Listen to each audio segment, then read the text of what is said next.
नमस्कार. मी सौ राणी राजेंद्र कुटे, राहणार बांधखेड, चव्हाण वस्ती, तालुका जामखेड, जिल्हा अहिल्यानगर. आज मी माझ्या गावातील विशेषतः शाळेतील आमच्या प्राथमिक शाळेतील उदाहरणार्थ बांधखेड, चव्हाण वस्ती, बनवे वस्ती, ढाळे वस्ती या तीनही शाळेतील विद्यार्थी पालक यांना घेऊन जो आज आम्ही रायगड पाहण्याचा कार्यक्रम राबवला आहे त्याचा अनुभव थोडक्यात सांगत आहे. खरंच मी माझ्या आयुष्यात एक शेतकरी कुटुंबातील असून माझ्या आयुष्यातील सर्वात महत्त्वाचा आणि आनंदाचा क्षण म्हणजे आज ही रायगड ट्रिप. खरंच इनामदार सरांमुळे आज आम्हाला ही रायगड ट्रिप पाहण्यात आली, कारण आमचा व्यवसाय हा शेती आणि प्राथमिक शाळा याच्या पालकांना काहीही माहिती नाही, परंतु आमच्या मुलांमुळे आमच्या गुणवंत शिक्षकांमुळे हे आज जे काय आहे ते सारं श्रेय माझ्या प्राथमिक शाळेतील शिक्षकांना देत आहे. यांच्यामुळे मला आज रायगड पाहण्याचा अनुभव आलेला आहे. माझा मुलगा, माझे सासू सासरे यांच्याबरोबर जो आयुष्यातला सर्वात सुखद आणि महत्वाचा म्हणजे आनंदी हा क्षण आज मी आयुष्यात कधीच विसरू शकत नाही, कारण शेती सोडता काहीही माहित नाही. खरंच प्रत्येक पालकांना माझं एकच सांगणं आहे, आपल्या मुलांना घेऊन ऐतिहासिक वस्तूंचा जो इतिहास आपला पाठीमागे पडत चाललेला आहे तो समोर आणण्यासाठी आणि आपल्या घरातील वृद्ध, उदाहरणार्थ आपले सासू सासरे, आई वडील, घरातील वृद्ध माझे सासू सासऱ्यांसोबत जसे मी वृद्धांना घेऊन आले तसे आपल्या घरातील वृद्धांना, लहान मुलांना, शेजाऱ्यांना, सगळ्यांना, शेतकरी वर्गातील कुटुंबियांना सर्वांना हा अनुभव पाहण्यासारखा आहे.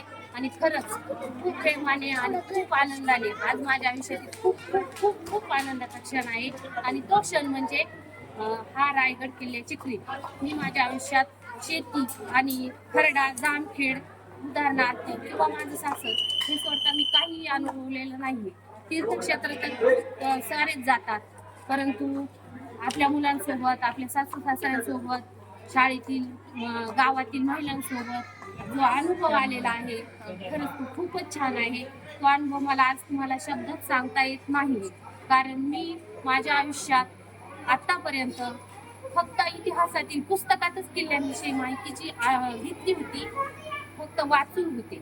परंतु आज इथे येऊन पाहिल्यानंतर मला कळालं शिवाजी महाराजांचं चरित्र, म्हणजे ते कसे चढले असतील. मी रोपवेनीवर आले, परंतु जेव्हा हिरकणी बुरुज पाहिला, शिवाजी महाराजांचे इतके मोठे मोठे किल्ले त्यांनी कसे लढले असतील, त्यांनी दगडांपासून कसं बनवलं असं, त्याचा अनुभव मी आज मनातली मनात फक्त विचार करते. राणी महाल, बाजारपेठ,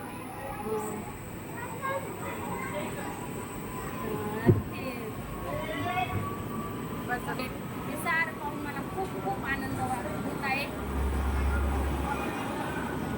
शिवाजी महाराजांचा इतिहासातील प्रत्येक क्षण हा फक्त पुस्तकात वाचून अनुभवला होता, परंतु आज रायगडपर्यंत येऊन मी खूपच अनुभव घेतलेला आहे. शिवाजी महाराजांची समाधी खरंच पाहण्यासारखं खूप काय आहे आणि सांगताही येत नाहीये, कारण मी एक शेतकरी कुटुंबातील असून अजूनही शेवटचं सांगते मी, अजूनही शक्य होईल तेवढं आपण तीर्थक्षेत्रांकडे खूप जातो, परंतु आपल्या मुलांसाठी, आपल्या सासऱ्यांसाठी, आपल्या शेजाऱ्या पाजाऱ्यांसाठी, सगळ्यांसाठी पाहण्यासारखं इतिहासातील काही अनुभव जे आपल्या शिवाजी महाराजांसाठी आपल्यासाठी काहीतरी केलंय, याचा जो सुखद अनुभव आहे ना, तो अनुभव घेतलाय आज मी.